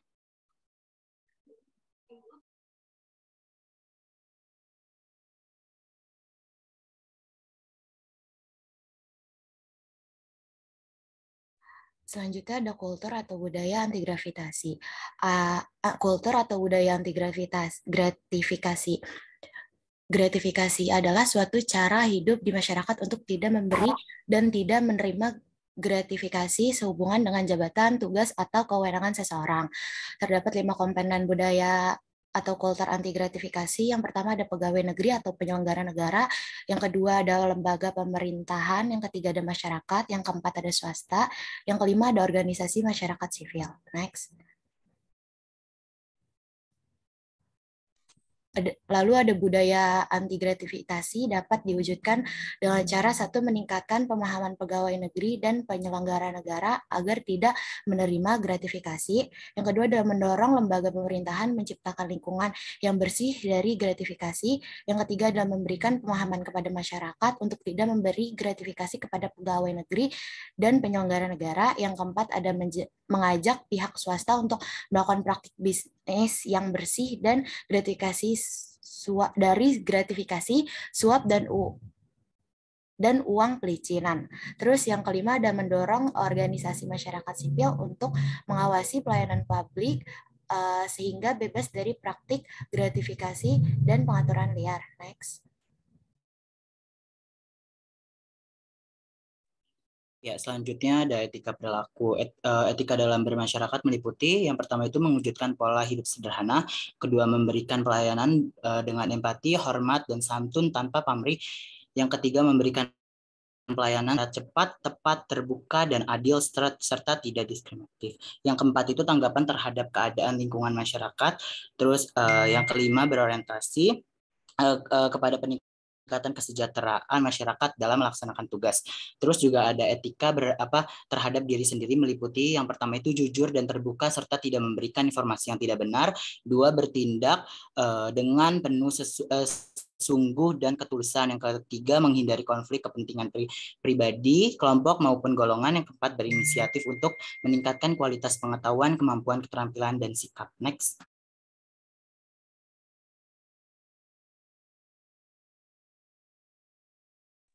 Selanjutnya ada peran masyarakat menurut Undang-Undang Nomor 31 Tahun 1999 tentang pemberantasan tindak pidana korupsi, Pasal 41 tentang peran serta masyarakat. Yang pertama itu masyarakat dapat berperan serta membantu upaya pencegahan dan pemberantasan tindak pidana korupsi.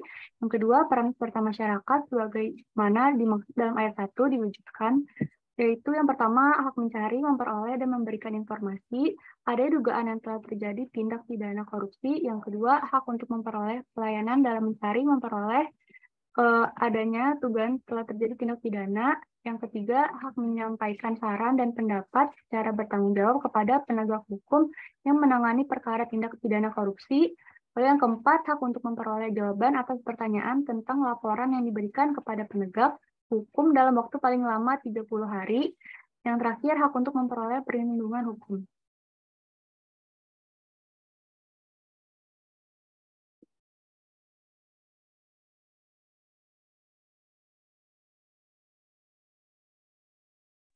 Baik, selanjutnya itu ada perlindungan pelapor. Jadi di sini pelapor itu tidak perlu takut untuk melaporkan tindak gratifikasi karena pemerintah itu akan melindungi pelapor. Nah, dalam pasal 15 Undang-Undang KPK ini hukumnya wajib memberikan perlindungan terhadap saksi atau pelapor. Nah, di sini juga ada Undang-Undang Nomor 13 Tahun 2006 tentang perlindungan saksi dan korban dari Lembaga Perlindungan Saksi Korban atau LPSK.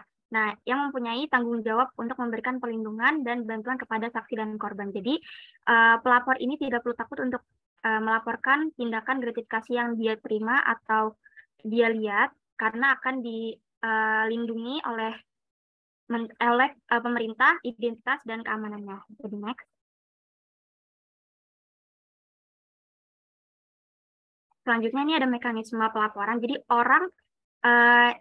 orang yang melapor, baik itu dia penerima gratifikasi atau pengamat gratifikasi, itu bisa melaporkannya ke KPK langsung atau melalui perantara UPG atau unit pengendalian gratifikasi di instansi tempat pelapor bekerja. Nah, cara-caranya ini ada berbagai cara. Yang pertama ada menyerahkan langsung ke KPK atau kita bisa ngirim surat ke KPK dan mengirim ke alamat yang KPK tersebut. Terus bisa melalui unit pengendalian gratifikasi atau UPG di instansi tempat pelapor bekerja. Bisa melalui email ke pelapor.gratifikasi@kpk.go.id. Terus bisa juga lewat website pelapor online di goal.kpk.go.id, dan sekarang juga ada di aplikasi Goal KPK. Jadi biasanya kita disuruh registrasi terlebih dahulu baru bisa melapor. Di situ sudah lengkap caranya. Nah, biasanya pelaporan gratifikasi ini wajib banget disampaikan maksimal 30 hari kerja setelah gratifikasi itu diterima. Kalau misalkan melalui UPG itu biasanya paling maksimal itu 7 hari kerja sejak gratifikasi diterima. Bisa di next. Nah, di sini ada mekanisme penanganan pelaporan gratifikasi. Di sini saya akan menjelaskan secara singkat karena tadi sudah dibahas oleh kelompok RKI juga. Jadi, pelapor gratifikasi atau penerima gratifikasi ini mengirim formulir ke disampaikan ke yang tadi sudah dijelaskan sebelumnya, bisa secara langsung, email, melalui pos, website, dan bisa lewat aplikasi Goal KPK. Nah, di sini ada dua cara, bisa melalui UPG dan bisa langsung. Kalau misalkan kita melalui perantara UPG, biasanya UPG itu akan memverifikasi awal terlebih dahulu. Kalau misalkan laporan tersebut berhak dilanjuti, pihak UPG akan mengirimkan langsung ke KPK-nya.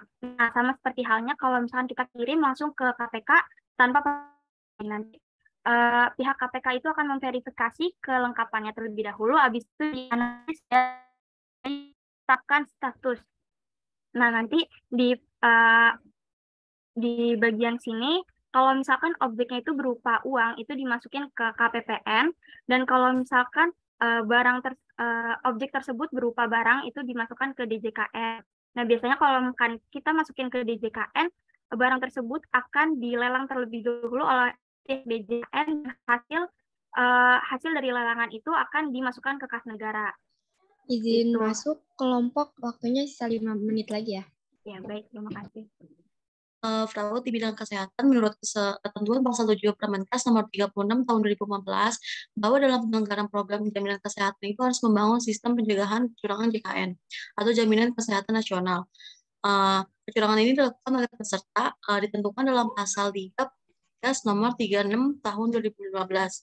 Yang pertama, membuat pernyataan yang tidak benar dalam hal eligibilitas, kemudian memanfaatkan haknya untuk pelayanan yang tidak perlu, kemudian memberikan gratifikasi kepada pemberi pelayanan, lalu memanipulasi penghasilan, kemudian mengajukan klaim palsu dan memperoleh obat dan atau alat kesehatan yang diresepkan untuk dijual kembali. Next.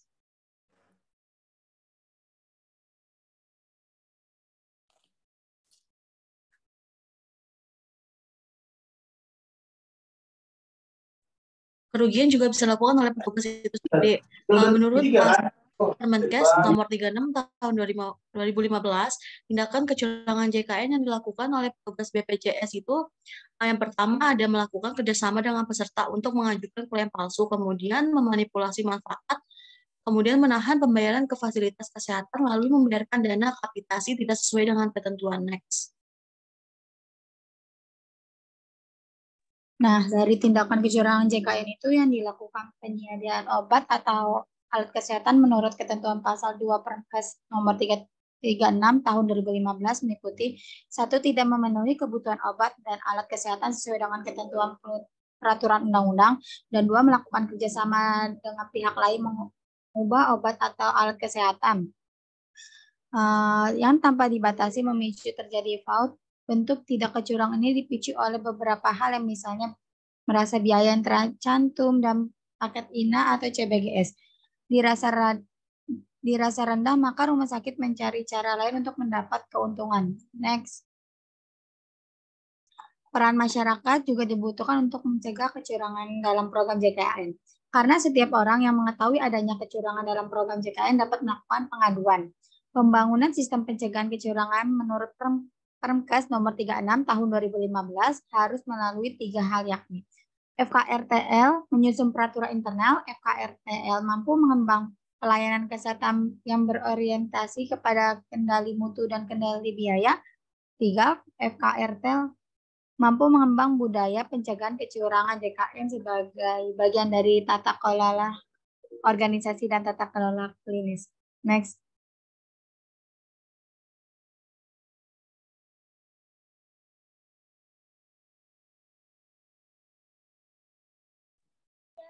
Baik, terima kasih kelompok atas pemaparannya. Selanjutnya dibuka sesi tanya jawab ya, kepada yang ingin bertanya dipersilakan untuk raise hand terlebih dahulu.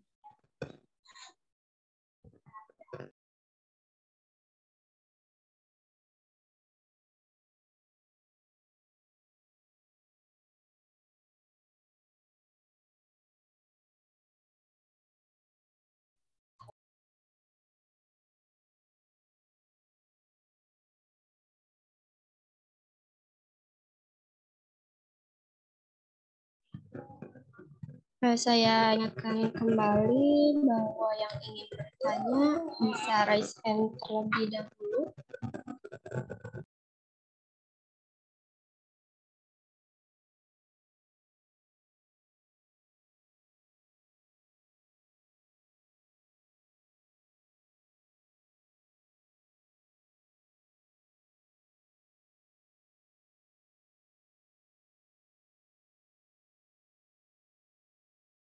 Izin masuk moderator, izin bertanya kepada kelompok kelas A. Pertanyaan itu, apa yang terjadi, apa yang menjadi dasar hukum gravitasi? Terima kasih. Coba ulangi pertanyaannya. Saya kok dengernya salah. Silakan. Izin Ibu, pertanyaannya itu, apa yang menjadi dasar hukum dari gravitasi? Dari apa? Gratifikasi. Gratifikasi. Nah, jangan salah ya, gravitasi dengan gratifikasi dua hal yang jauh beda. Gratifikasi. Ya, oke. Ditujukan kemana tadi?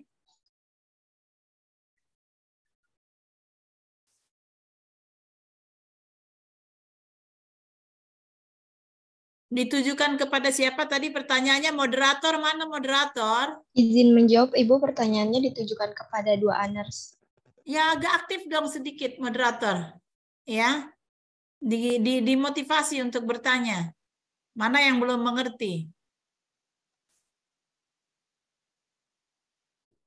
Selanjutnya yang ingin bertanya kembali bisa raise hand ya.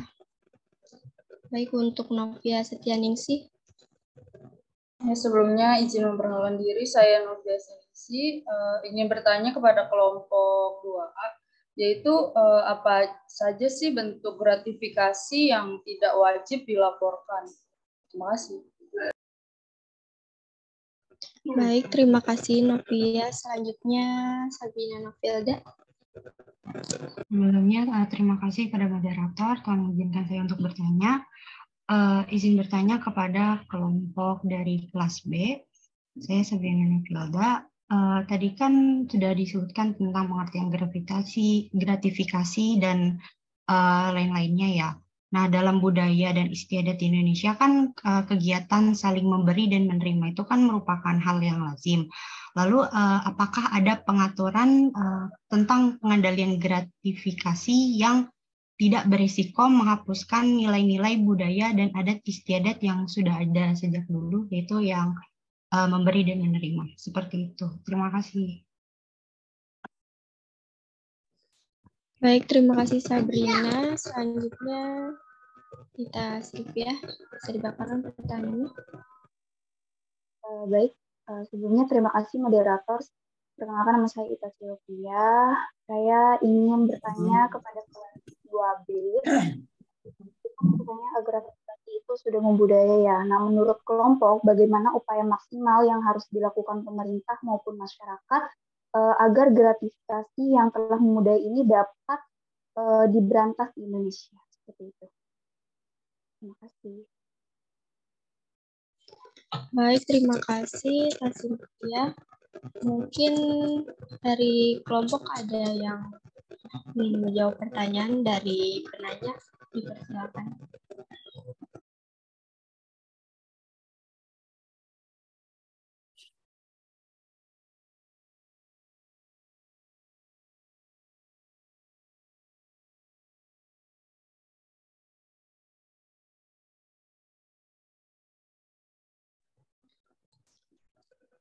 Untuk kelompok bisa dijawab pertanyaan dari teman-teman ya.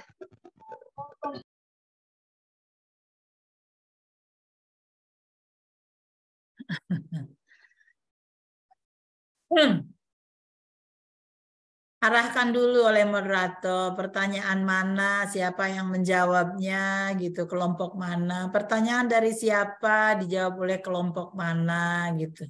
Diarahkan ya. Baik, untuk kelompok 2Anders mungkin ada yang ingin menjawab pertanyaan dari Salsabila.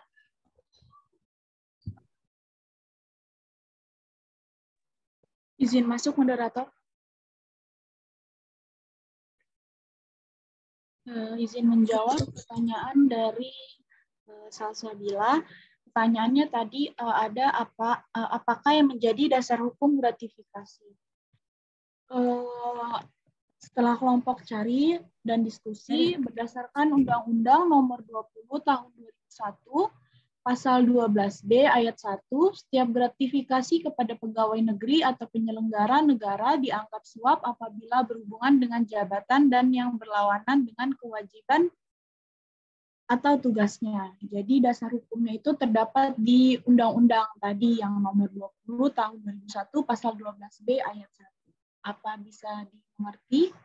Dan ingin ditanyakan lagi, Salsabilah. Mana Salsabilahnya? Raise hand Salsabila. Izin menjawab. Salsabila raise izin hand. menjawab sudah dimengerti. Apa yang dimengerti Ya, Salsabila? izin menjawab sudah dimengerti, Bu. Apa yang dimengerti oleh Tentang Anda? dari gratifikasi. Apa katanya tadi? Dasar gratifikasi, dasar hukum gratifikasi, Ibu. Apa katanya dasar hukumnya? Ya, Ibu izin menjawab. Dasar hukumnya itu berdasarkan UU nomor 20 tahun 2001 pasal 12B ayat 1. Setiap gratifikasi kepada pegawai negeri atau penyelenggara negara dianggap sebagai suap apabila berhubungan dengan jabatannya dan yang berlawanan dengan kewajiban atau tugasnya. Seperti itu, Ibu. Salsabila tahu nggak gratifikasi itu hubungannya dengan tindak pidana korupsi bagaimana? Itu kan sama-sama dasar undang-undangnya. Jadi apa? Gratifikasi itu apa? Hubungannya dengan tipikor.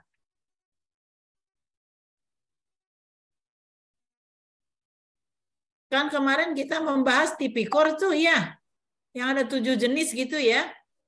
Terus gratifikasi ini di mana posisinya? Kalau dihubungkan dengan peraturan perundang-undangannya kan sama kan? Ya, siapa yang bisa jawab? Tipikor kaitannya dengan gratifikasi kaitannya dengan tipikor apa? Tindak pidana korupsi dengan gratifikasi hubungannya gimana? Iya, Ibu. Apakah saya boleh izin menjawab? Silakan. Iya, saya Hertina dari kelas 2 RKI izin menjawab ya, Bu. Keterkaitan antara gratifikasi dengan tipikor ya. Maksudnya gratifikasi ini termasuk ke dalam salah satu jenis tipikor apa ya? Berdasarkan yang saya tahu dan yang saya cari juga ya, Bu, gratifikasi ini masuknya ke penyuapan.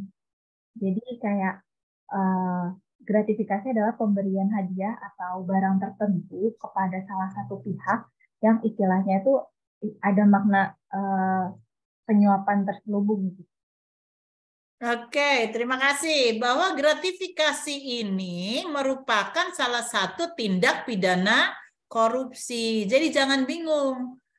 Kalau Anda masih nanya dasarnya, tadi sudah dijawab sama ya undang-undangnya.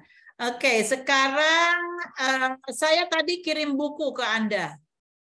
Mudah-mudahan sudah di-download. Ya,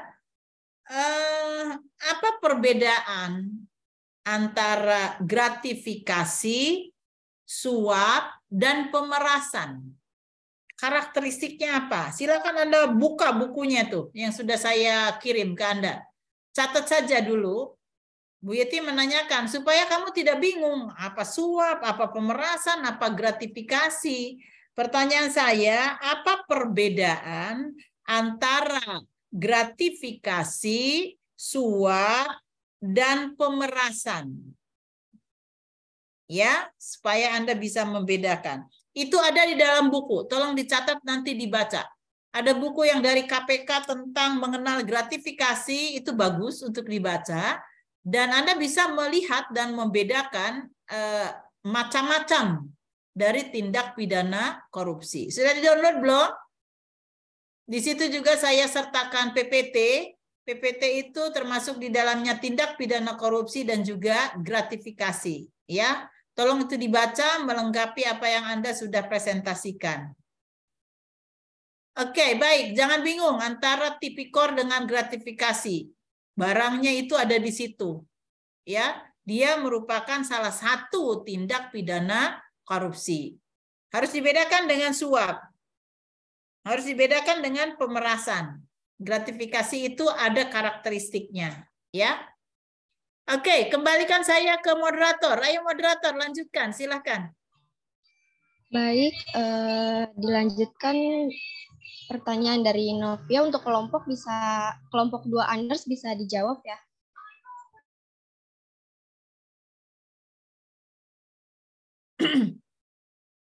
Baik Ibu, saya Ratu Fatima. Saya ingin menjawab pertanyaan dari Novia.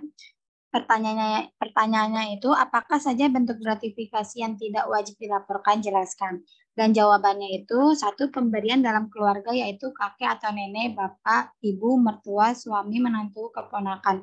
Sepanjang tidak terdapat konflik kepentingan. 2.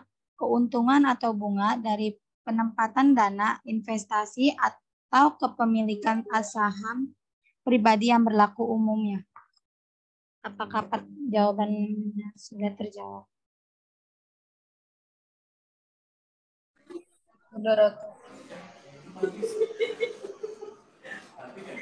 Baik, terima kasih atas jawabannya Ratu Fatima. Selanjutnya, kelompok 2 unders bisa menjawab pertanyaan dari Ita Silvia.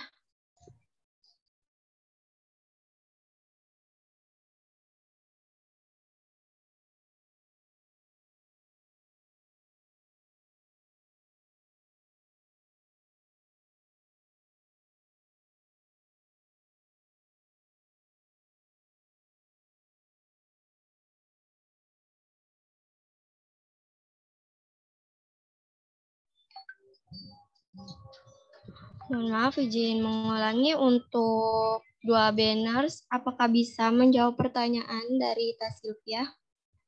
Izin masuk, moderator.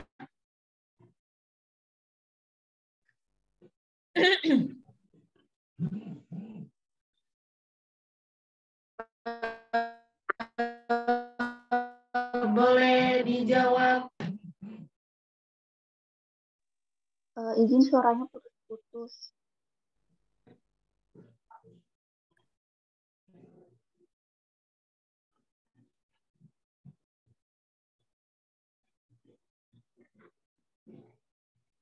Di-handle dong, jangan dibuang waktunya. Untuk kelompok 2 banners, ada yang bisa menghandle temannya? Ya, sebelumnya perkenalkan saya Talisa dari kelompok 2 dari kelas 2 banners. Saya di sini mau menjawab pertanyaan dari Ita. Tadi pertanyaan dari Ita, menurut kelompok bagaimana upaya maksimal yang harus dilakukan pemerintah maupun masyarakat agar gratifikasi yang telah membudaya ini dapat diberantas di Indonesia. Begitu, Ita. Nah, jadi menurut kelompok ya, pemberantasan gratifikasi tidak hanya cukup dengan satu komitmen. Upaya pencegahan ini dapat dilakukan dengan cara terdeteksi dan jerak. Dengan kata lain, Indonesia itu negara yang masih jauh dari harapan.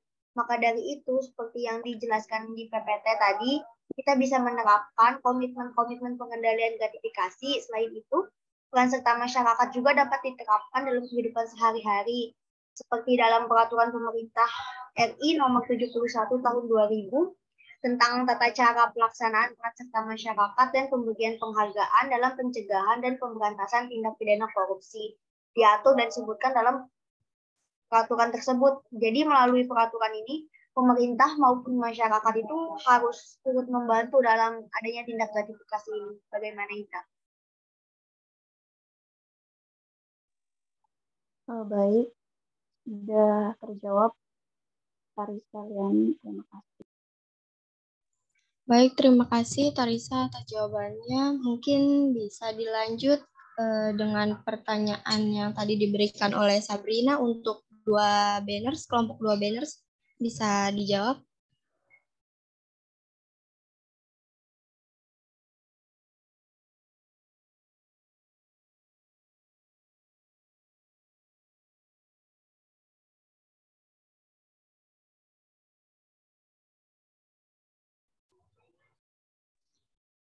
Izin memberitahukan kembali untuk pertanyaan dari Sabrina, apakah kelompok 2 banners bisa menjawab? Pertanyaannya apa? Coba baca lagi Yeni Chandra. Untuk pertanyaannya itu, dalam budaya dan adat istiadat di Indonesia, saling memberi dan menerima adalah hal yang lazim. Apakah ada pengaturan tentang pengendalian gratifikasi yang tidak berisiko menghapuskan nilai-nilai budaya dan adat istiadat yang sudah ada sejak dulu?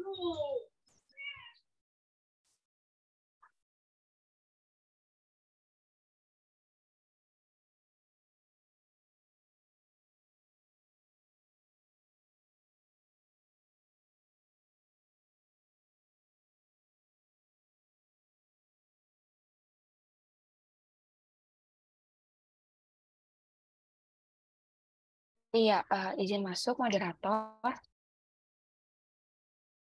Iya, Monica. Iya, baik. Saya izin untuk membackup Laili. Tadi ingin menjawab pertanyaan Sabrina. Jadi yang dipertanyakan mengenai bagaimana tentang budaya yang saling memberi dan menerima itu sudah lazim. Apakah itu justru beresiko untuk menghapuskan nilai-nilai budaya dan adat istiadat yang memang nilai-nilai itu kan sudah ada sejak lama gitu ya di masyarakat kita. Saya izin menjawab, jadi seharusnya ketentuan tentang gratifikasi itu tidak bertentangan gitu. Jadi atau bukan dalam rangka justru untuk menghapus gitu kearifan masyarakat yang ada dalam adat budaya itu. Jadi nggak seperti itu. Justru peraturan untuk pemberantasan gratifikasi itu ditujukan untuk memurnikan gitu loh, memurnikan nilai-nilai luhur dan juga bisa dijalankan sebagai beriringan gitu kan. Karena sebenarnya yang sudah ada di dalam buku yang tadi dikasih sama Ibu Yeti disebutkan juga sebenarnya gratifikasi itu memiliki nilai arti yang netral, sehingga tidak semua gratifikasi merupakan hal yang dilarang atau sesuatu yang salah gitu. Jadi gratifikasi itu kan pemberian dalam arti yang luas, bisa meliputi pemberian uang, barang, rabat, komisi, pinjaman tanpa bunga, dan lain-lain gitu kan. Jadi bisa saja gratifikasi itu disebut gratifikasi yang baik gitu. Nah, gratifikasi tersebut baik yang diterima di dalam negeri maupun di luar negeri itu bila dilakukan dengan dan terasa memang tepat. Sebenarnya untuk bertentangan dengan nilai-nilai agama dan nilai-nilai budaya kita. Sebenarnya kalau memang pada awalnya kalau misalkan di lingkungan pekerjaan atau di lingkungan pemerintah itu sudah menerapkan tata kelola yang baik, harusnya itu ya beriringan gitu, tidak menghapuskan nilai budaya. Seperti itu sih mungkin untuk jawabannya. Apakah sudah menjawab pertanyaannya Sabrina? Izin menjawab, Monica sudah terjawab. Terima kasih. Baik, terima kasih. Sudah habis pertanyaannya? Yang sebelumnya sudah dijawab semua Ibu mungkin, tapi ada yang ingin bertanya kembali. Habis waktunya, saya kira habis waktunya, nggak usah sesi 1 aja ya, saya tinggal menyimpulkan. Oke, terima kasih Yeni Chandra sudah memimpin diskusi dan terima kasih kepada semua yang hadir di sini. Jadi pertama, saya PR-kan Anda untuk membaca buku Mengenal Gratifikasi dari depan sampai belakang.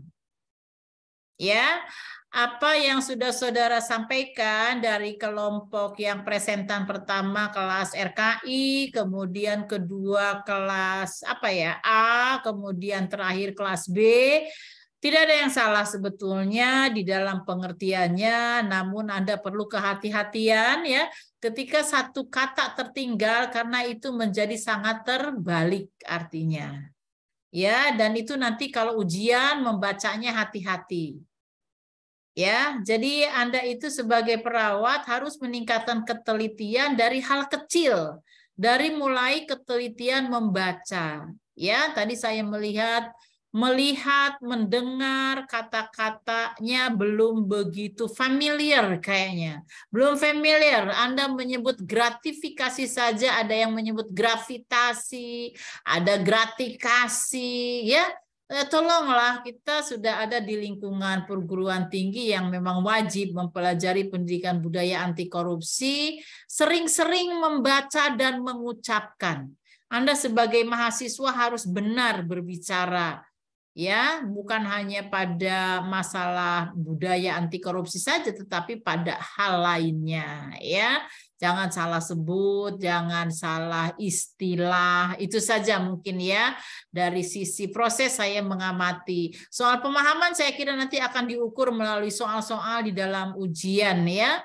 Dan buku yang tadi saya sampaikan kepada saudara adalah merupakan sebuah referensi yang utama, di mana di situ dikupas secara mudah ya, terkait dengan apa yang dimaksud dengan gratifikasi.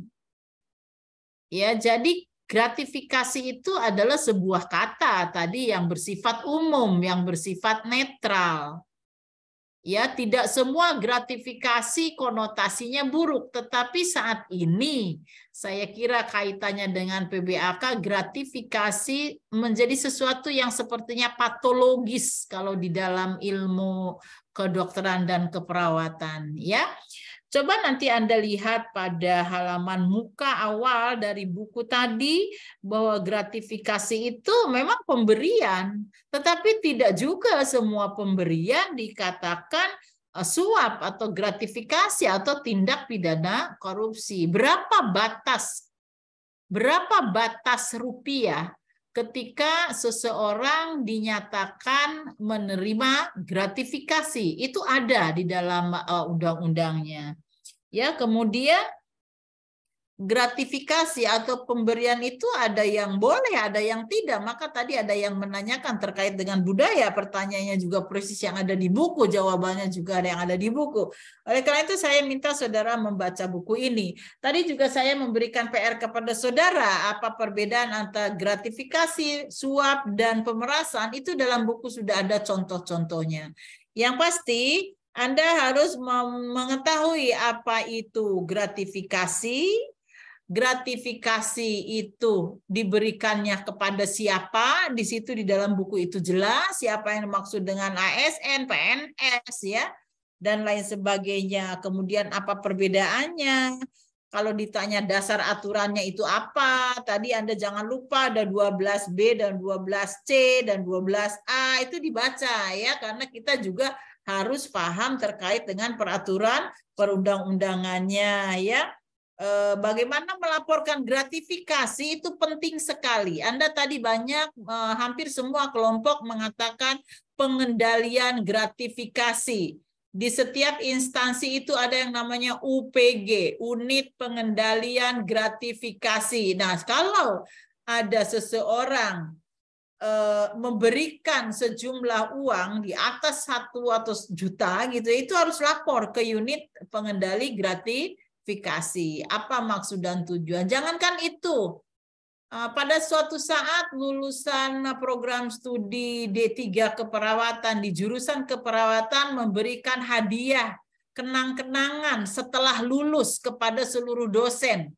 Saya ingat yang diberikan adalah 1 T-set untuk setiap dosen. Apa yang dilakukan oleh Poltekkes Jakarta 3? Semua T-set itu dilaporkan oleh kami kepada unit pengendali gratifikasi. Ya, dan itu diperiksa terlebih dahulu apakah ini sebuah suap atau bukan. Ya, sebetulnya itu bukan suap karena itu adalah hanya sekedar ucapan terima kasih kepada para dosen dari lulusan yang saat itu sudah dinyatakan lulus dan sudah diwisuda. Gitu. Kalau gratifikasi kan ada udang di balik batunya. Misal sebelum ujian skripsi, ya saudara datang ke rumah seseorang membawa bingkisan, itu gratifikasi jelas. Karena dia mengharap adanya kemudahan di dalam ujian skripsi gitu. Itu jelas gratifikasi. Ya, tapi kalau harga tiset itu hanya 100.000, kemudian diberikannya jauh sesudah diwisuda dan dinyatakan lulus, ya sudah diselidiki, itu bukan gratifikasi. Ya, itu adalah pemberian ucapan terima kasih dan pada akhirnya dibagikan lagi kepada seluruh dosen tisetnya itu. Itu satu contoh ya, karena di Poltekkes Jakarta 3 ada UPG, ada unit pengendali gratifikasi. Jadi hati-hati. Kalau saudara misalnya karena sesuatu jabatan dosen, saudara datang kemudian memberikan segepok uang, saudara bisa ditangkap karena saya akan laporkan ke UPG. Ini ada mahasiswa bawa uang 15 juta. Nah, ini untuk apa gitu? Itu dilaporkan pasti oleh dosen kepada unit pengendali gratifikasi. Itu merupakan salah satu cara pengendalian agar tindak pidana korupsi berupa gratifikasi ini tidak terjadi di setiap instansi. Di semua instansi pemerintah itu ada UPG, ada unit pengendali gratifikasi ya. Nah, yang penting juga bagi saudara sebagai mahasiswa adalah mekanisme pelaporan. Jangan lupa bagaimana cara melaporkan apabila saudara melihat adanya suatu tindakan gratifikasi. Kemana Anda harus melaporkan? Tadi Anda sudah menuliskan webnya, Anda menuliskan nomor teleponnya, dicatat itu. Ya, ujian pasti keluar. Bagaimana mekanisme pelaporan gratifikasi? Bagaimana perbedaannya? Pasal berapa yang mengatur gratifikasi? Ya, semuanya akan diukur ya. Apakah saudara sudah memahami? Silakan baca PPT dan buku yang sudah saya berikan. Itu merupakan buku sumber bacaan untuk kuliah mengenai dasar hukum dan tindak pidana korupsi serta gratifikasi ya. Untuk 2 topik itu saya anggap selesai, Anda tinggal membaca, saya tinggal membuat soal ya. Dan Anda tinggal ujian nanti.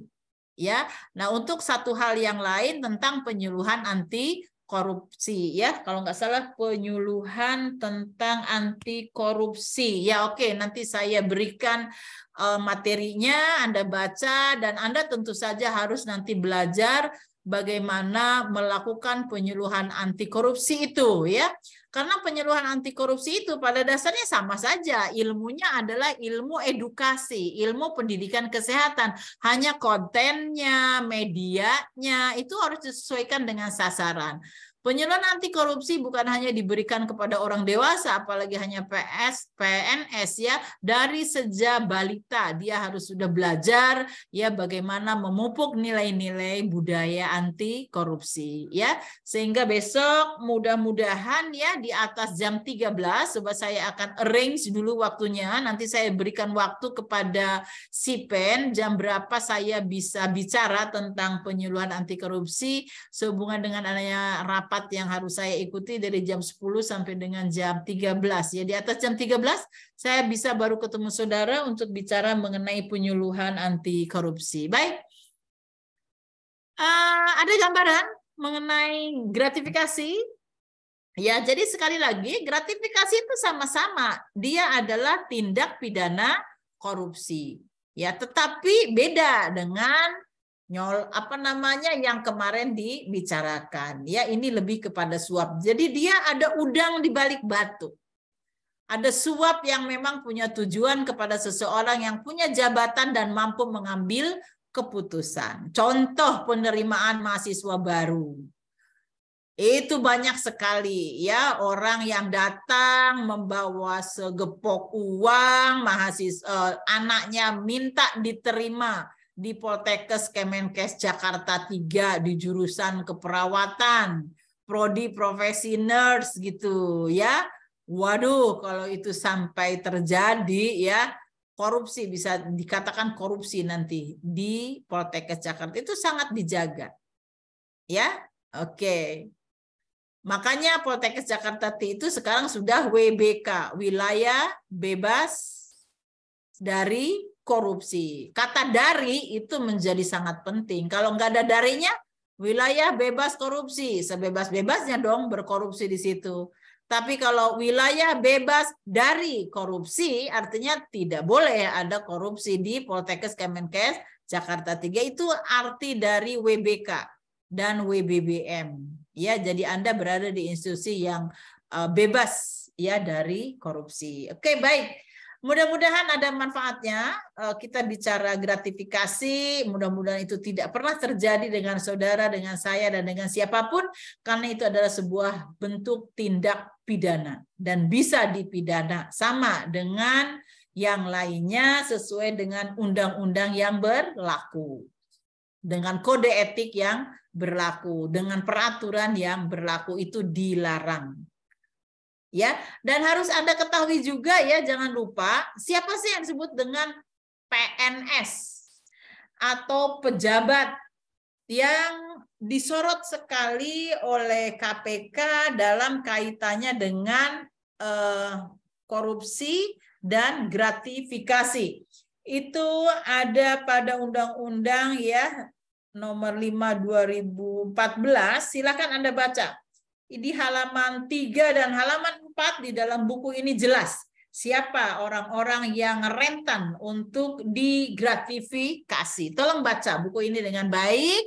Saya akan buatkan nanti alat ukur pemahamannya dari buku itu dan dari PPT dan juga dari PPT saudara. Tetapi umumnya PPT saudara itu sebetulnya sudah bagus, hanya meluas dan detail, ya. Sementara saya menginginkan Anda fokus pada gratifikasi yang peraturannya itu ya sama saja. Tapi pun demikian saya kira sebuah pembelajaran yang baik tentang gratifikasi yang merupakan bagian dari tindak pidana korupsi yang undang-undang yang mendasarinya itu sama seperti yang kemarin kita bicarakan. Baik, demikian rangkuman yang saya sampaikan. Semoga Anda senang mempelajari apa itu gratifikasi, kemudian masuk ke kepala saudara, masuk ke nurani saudara, sehingga saudara menjadi sangat membenci apa yang disebut dengan korupsi dan gratifikasi. Itu yang diinginkan. Ya, Anda nanti mungkin akan diberikan satu materi tentang dampak dari korupsi. Kalau Anda membaca dampak korupsi, sungguh itu akan menggugah hati saudara untuk tidak pernah mentoleransi sekecil apapun itu korupsi. Ya, karena dia menyengsarakan rakyat Indonesia. Ya, dosanya sampai ke ubun-ubun, sampai ke akhirat nanti. Ya, akan dihujat oleh seluruh warga negara Indonesia yang sebetulnya punya hak atas apa yang diambil oleh para koruptor tersebut. Ya. Baik, saya kira cukup. Sekali lagi terima kasih kepada seluruh mahasiswa yang saat ini posisinya 113 orang. Mohon screenshot silahkan masing-masing, kemudian nanti